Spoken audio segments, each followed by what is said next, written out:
faites oui. Tel est le thème choisi pour soutenir la méditation de ce matin. En méditant sur le texte du jour, nous avons été conduits à porter notre choix sur ce titre comme thème de notre méditation matinale. En effet, dans l'évangile de ce jour, le Seigneur, à travers la parabole de 2 fils envoyés à la vigne, nous demande, devant l'appel de Dieu, de dire et de faire oui. Il est certes vrai que dans l'évangile d'aujourd'hui, le Seigneur est content du fils qui dit non, mais qui fait oui par la suite. Mais l'idéal est que l'homme soit vrai, disant et faisant oui. La première lecture promet l'avènement de ce nouveau type d'homme. Sophonie 3, 12 à 13 dit quoi? Je laisserai chez toi un peuple pauvre et petit. Il y aura un petit reste. Pauvre et petit. Il prendra pour abri le nom du Seigneur.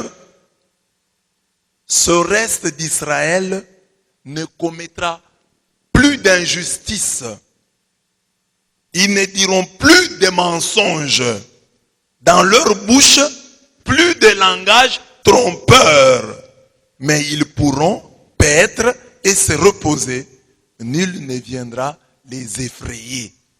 Vous voyez ici, on dit, Dieu va se réserver un petit reste d'hommes et de femmes qui ne sauront pas mentir. Parce que le papa t'envoie. Va travailler à la vigne. Non, je ne vais pas partir. Et puis après, tu pars. Tu n'as pas dit vrai. Va travailler à la vigne. Oui. Et puis après, tu ne vas pas aller travailler. Tu as menti. Tu es un trompeur. Tu es un menteur. C'est ce que j'ai dit dans le texte. J'ai dit, lorsque nous mettons les 2 lectures ensemble, la première lecture dit, il n'y aura plus de menteurs. Dieu va se réserver un petit reste qui ne saura pas mentir. Alors maintenant, on met les 2 lectures, on dit, il y aura, première lecture, Dieu laissera chez nous un peuple pauvre et petit qui prendra pour abri le nom du Seigneur. Ce reste d'Israël ne commettra plus d'injustice, ils ne diront plus de mensonges. Dans leur bouche, plus de langage trompeur. Leur oui sera oui et leur non sera non. Ce seront des hommes vrais.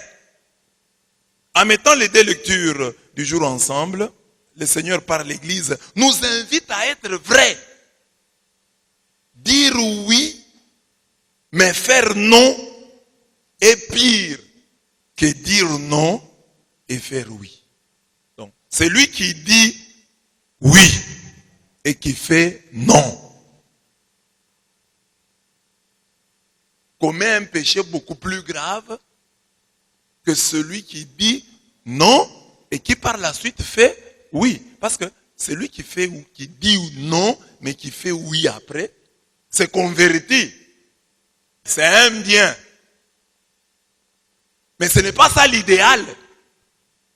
L'idéal est que l'homme puisse dire et faire oui. Que votre oui soit oui. On refuse même de mettre que votre non soit non. Parce qu'ici, c'est Dieu qui vous appelle. Quand Dieu vous appelle, vous devez dire oui. Ne soyez pas des menteurs. Ne prenez pas de faux engagements. Ne prenez pas des engagements que vous n'allez pas respecter. Respectez vos engagements. Quand vous vous engagez envers Dieu, allez-y jusqu'au bout. C'est ça que ça veut dire. Soyez donc des hommes vrais. Tu passes devant, tu promets à Dieu, Seigneur, je vais rester prêtre toute ma vie. Restez prêtre toute votre vie. Seigneur, voici la femme de ma vie. Vous mariez. Restez fidèle à cet engagement. Seigneur, je suis jeune de lumière. Toute ma vie, je resterai jeune de lumière. Restez jeune de lumière toute votre vie. L'engagement que vous prenez, je suis choriste, c'est un engagement. Alors, restez-le.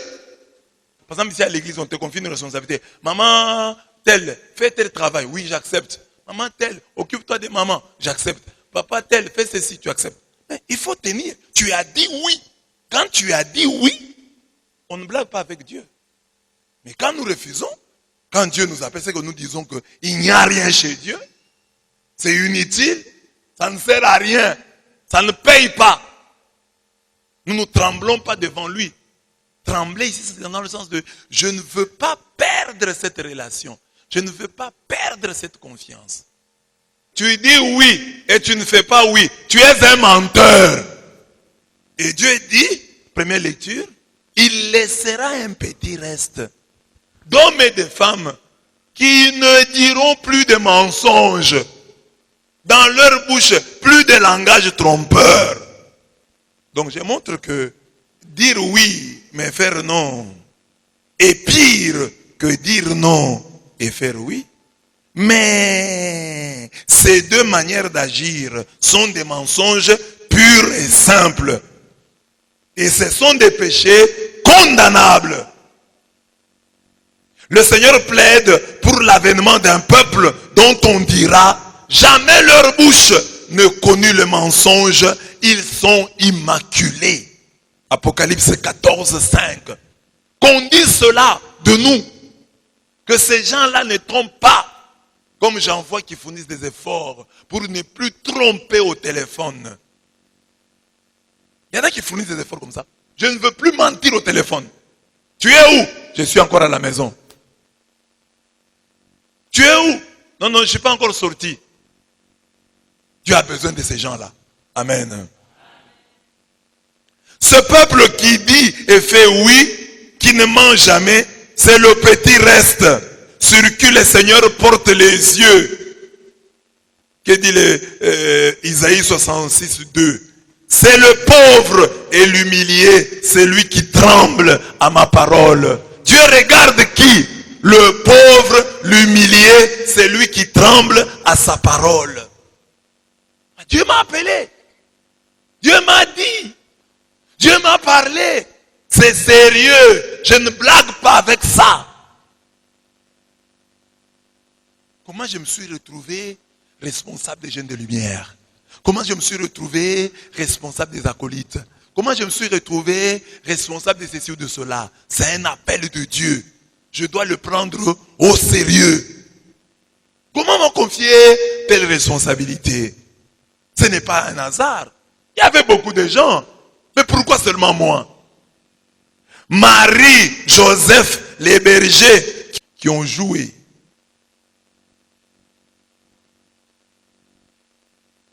Le rôle principal, qui ont joué le rôle principal dans le film de Noël, viennent de ce petit groupe.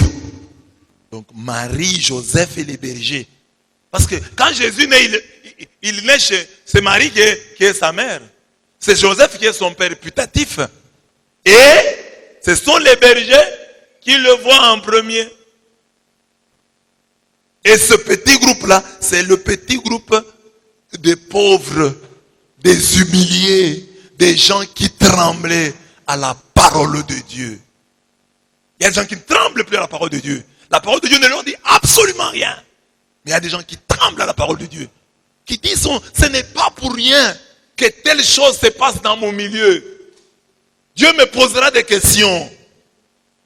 Par exemple, comme j'ai dit aux gens, nous sommes ici, paroisse universitaire, et nous organisons des prières, par exemple. Toi, tu es voisin à la paroisse, et il y a une prière de 3 jours organisée ici. Tu es catholique. Tu ne te sens pas concerné. Tu dis non, moi je ne suis pas de la paroisse universitaire. Mais ces prières-là ne sont pas organisées dans ta paroisse, elles sont organisées ici. Viens à la prière. Et pourquoi j'ai appris? Parce que les prières peuvent se tenir, peuvent s'organiser sans que tu ne l'apprennes. Mais tu l'apprends. Parce que ce n'est pas pour rien que j'ai entendu cet appel. Si j'ai entendu cet appel, c'est que Dieu est en train de m'inviter. Parce que quand Dieu ne veut pas m'inviter, je n'entends pas. Dites-moi votre avis. Lequel des deux a fait la volonté du Père? Pour l'auditoire de Jésus, le bon fils, c'est le premier qui dit non, mais qui fait oui. Qui efface son non initial par un oui repenti, par un oui final. Jésus corrobore cette réponse avec son amen, amen, je vous le dis. À travers lequel il insinue que les publicains et les prostituées, pour avoir cru en Jean-Baptiste et s'être repentis, sont représentés par le premier fils. C'est curieux, hein? Parce que nous pensons que le premier fils c'est Israël. Mais ici, dans la parabole, le premier fils qui dit non, mais qui fait oui, ce sont les prostituées, ce sont les publicains. C'est-à-dire ici, ils représentent les nations. Ils représentent les païens. Le deuxième fils qui dit oui, mais qui fait non, représente les juifs, les pharisiens, les grands prêtres. Parce qu'on dit que cette parabole, il l'a adressée aux pharisiens, aux grands prêtres. Sur papier, ils sont fils de Dieu. Mais en réalité, ils se comportent comme des fils de Satan. Jean 8, 44. Sur papier, ce sont des enfants de Dieu. Mais dans la réalité de la vie, ce sont des fils de Satan. Ils disent oui à Dieu par leur prière. Oh Dieu, c'est toi mon... Mais en réalité, ils lui ont dit non. Quand tu entends leur prière, tu dis voilà, ces gens ici ont adhéré. Ils croient en Dieu. Mais quand tu regardes leur vie, tu te rends compte qu'ils ont dit un non. Ils ont opposé un non à Dieu, à l'appel de Dieu. Encore Jésus, la conversion des publicains et des prostituées à travers son ministère et celui de Jean-Baptiste devrait interpeller les Juifs et les amener ainsi à la conversion. Donc, quand dans votre milieu, je le disais déjà hier, un Jean-Baptiste vous prêche, un Jésus vous prêche, et il y a des gens qui se convertissent. Les gens qui se convertissent là doivent vous interpeller. Ne les appelez pas fanatiques. Ne les appelez pas hypocrites. Mais laissez-vous interpeller par leur exemple. Ah, sont des hypocrites. Ah, sont des fanatiques. Ah, c'est l'excuse facile. Hein? Quand tu veux rejeter une vérité. Vous êtes des hypocrites, vous. Vous allez à cette université-là, vous êtes des hypocrites. Nous, nous disons la vérité. Voilà pourquoi nous faisons ce non. Ah, vous êtes des fanatiques. Non. Laissez-vous interpeller. Gens, si être hypocrite, c'est facile, fais-le aussi. Fais-le. C'est-à-dire, hypocrite, ça veut dire quoi? Tu n'as pas envie de prier, mais tu vas à Bonzol. Hein? Tu vas à Bonzol là-bas, à la grotte. Pour que les gens voient que tu pries. Fais un peu ça, 2 jours. C'est pas facile. Parce que nous, c'est quelqu'un qui prie, c'est un hypocrite. Quelqu'un qui refuse de prendre la bière, c'est un hypocrite. Mais toi, refuse aussi d'abord de prendre la bière par hypocrisie. Fais un peu semblant pendant une semaine, pendant un mois, tu ne prends pas la bière. On va voir si c'est facile. Parce que je parle ici d'hypocrite. Hypocrite, c'est le nom que nous donnons à ceux qui nous interpellent et que nous ne voulons pas suivre. Nous les appelons soit hypocrites, soit fanatiques. Tu trouves quelqu'un qui aime son pasteur, qui aime son église. Pour toi, c'est un fanatique. Normalement, son amour pour son église devait t'interpeller. Mais c'est un fanatique. Comme moi ici, moi mon principe, c'est par amour pour Jésus. Par amour pour Jésus, j'ai décidé que dans ma vie, je ne peux pas critiquer un évêque. Par amour pour l'église. Parce que j'ai dit, si moi je critique l'évêque, j'essille l'arbre sur lequel je suis assis. Moi je critique l'évêque, donc les chrétiens aussi vont me critiquer. Et ainsi de suite, il n'y aura aucune autorité à l'église. Il faut donc à l'église, nous, par amour pour Jésus, nous ayons des choses que nous ne pouvons pas faire. Je ne peux pas faire ça parce que j'aime Jésus. Ce n'est pas le fanatisme, mais c'est par amour pour Jésus. Parce que Jésus nous a laissé son église. Ou je ne veux pas dire que l'évêque est saint, il n'a pas de péché. Non! Par amour pour l'église. Parce que nous le faisons même nous. Les gens qui aiment le Real Madrid, qui aiment Barcelone. Tu critiques Barcelone, hein? avec les Barcelonais. Mais quand tu vois quelqu'un du Real venir là-bas, vous changez un peu de langage. Et même si vous continuez la critique, vous améliorez un peu, vous allez commencer à sauver un peu certaines choses. Parce que ici, il y a un adversaire. Une chose ne cesse de frapper à la lecture de cette parabole. Les Juifs devaient être le premier fils. Mais comment se retrouve-t-il en deuxième position? C'est la répétition d'un refrain biblique. Beaucoup de premiers seront derniers et les derniers seront premiers. Matthieu 19, 30. Cette vérité se voit dans la vie de Caïn et Abel. Cette vérité se voit dans la vie d'Ésaü et Jacob. Cette vérité se voit dans la vie des fils de Jacob et Joseph, Manassé et Ephraim. Dans toutes ces histoires de vie, les cadets deviennent des aînés selon cette écriture. L'aîné servira le cadet. Genèse 25, 23. Mais c'est dans l'histoire de Manassé et Ephraim. Parce qu'il y a aussi l'histoire de Manassé et Ephraim. Manassé est l'aîné, mais c'est Ephraim qui va prendre le dessus. Dans l'histoire d'Ephraim et Manassé, c'est là que nous voyons comment les premiers deviennent les derniers et comment les derniers deviennent les premiers. Joseph les prit tous deux. Ephraim de sa main droite pour qu'il soit à la gauche d'Israël. Manassé de sa gauche pour qu'il soit à la droite d'Israël. Et il les fit approcher de celui-ci.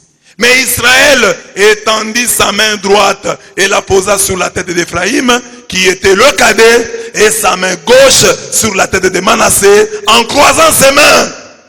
En effet, Manassé était l'aîné.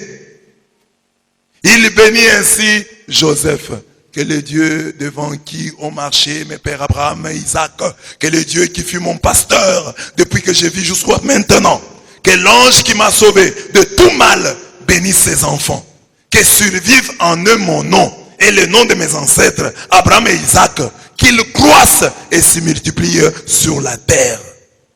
Cependant, Joseph vit que son père mettait sa main droite sur la tête d'Ephraim et cela lui déplut. Il saisit la main de son père pour la détourner de la tête d'Ephraim sur la tête de Manassé. Et Joseph dit à son père, pas comme cela, père, car c'est celui-ci l'aîné.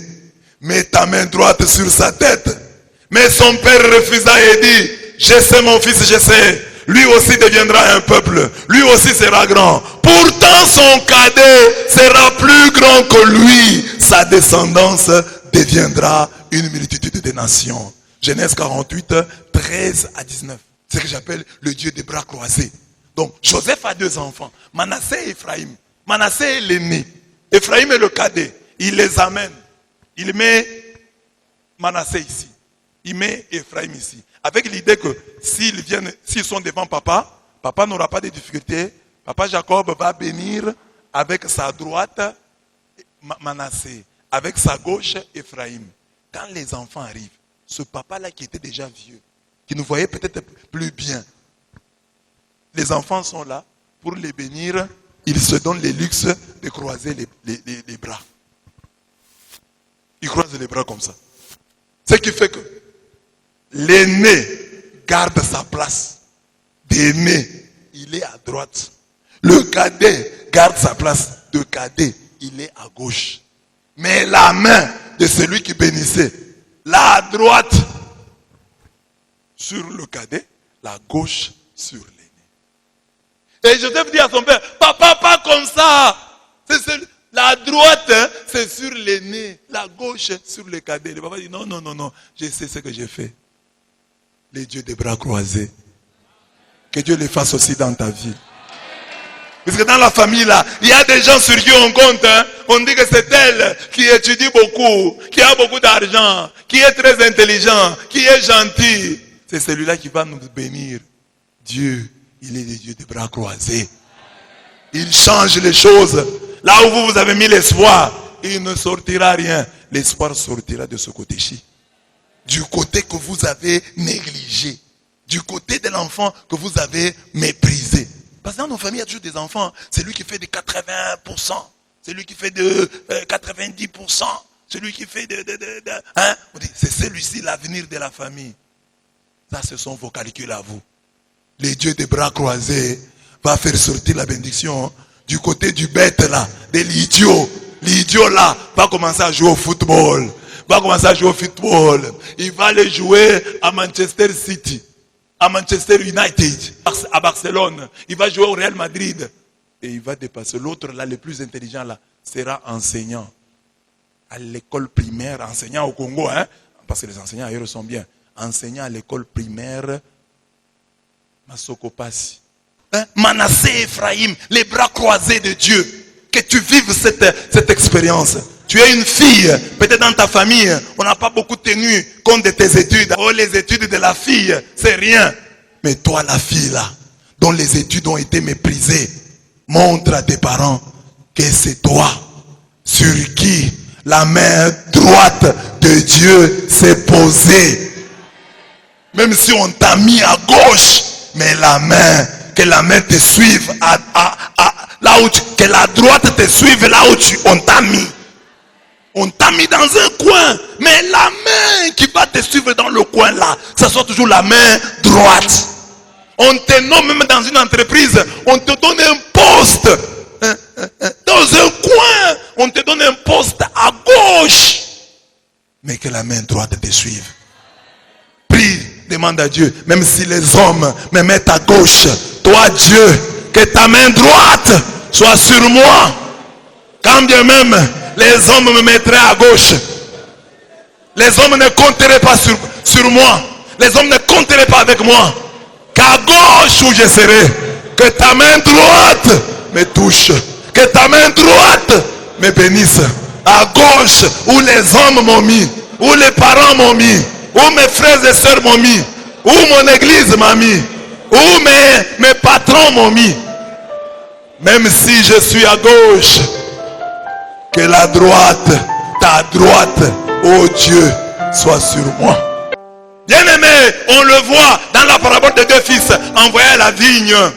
Une vérité capitale nous est donnée. L'homme n'est grand que s'il obéit à son Dieu. L'homme n'est premier que s'il obéit à son Dieu. Même s'il obéit en dernier, mais quand même s'il obéit, il devient le premier. Jésus le fait sciemment. Il prend le premier qui dit non, mais qui fait oui. Il dit c'est lui le premier.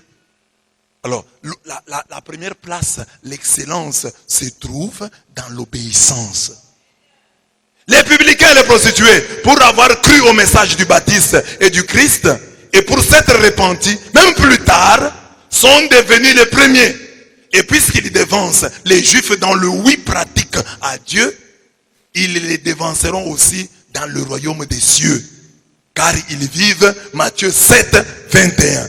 Ce n'est pas en me disant, Seigneur, Seigneur, qu'on entrera dans le royaume des cieux, mais c'est en faisant. Ce n'est pas en disant, mais c'est en faisant la volonté de mon Père qui est dans les cieux.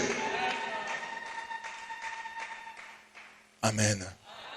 Donc, tu seras premier, tu seras considéré si tu fais la volonté de Dieu. Si tu fais oui, ne te contente pas de dire oui, fais oui.